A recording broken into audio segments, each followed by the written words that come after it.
It is my second time at Victoria Falls, but the emotion of being in front of this majestic wonder of nature does not seem to diminish, on the contrary. Every time I return, I am enchanted by the power and beauty of this unparalleled spectacle. We arrived in the afternoon, still a little dazed from the long journey, but the fatigue immediately disappeared in the presence of the roar of the waters that throw themselves into the deep canyon, whose course separates two nations, Zambia and Zimbabwe. We immediately began the panoramic route, stopping at each viewpoint located in Zimbabwean territory, from which you can admire in all its grandeur the front of the waterfalls that plunge into the canyon on the other side of the border. Each stop was an invitation to contemplate the immensity of nature, with the thin mist of the water that surrounded us and the continuous roar that resounded in the air,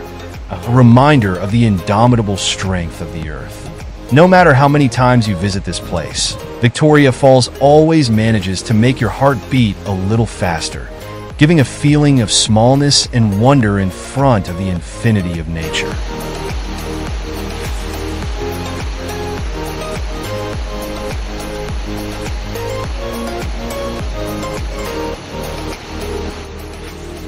The return to the exit, illuminated by the warm lights of the sunset, was an unexpected, almost poetic gift which sealed this first day of travel in a perfect way. The golden rays of the sun that delicately touched the landscape transformed every detail into a vibrant painting, from the elongated shadows of the trees to the reflections on the rocks and water.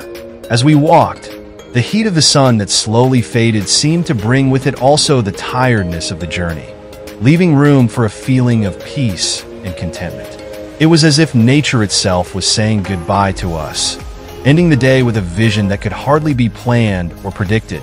but that would be forever imprinted in the memory as one of the most precious moments of this adventure.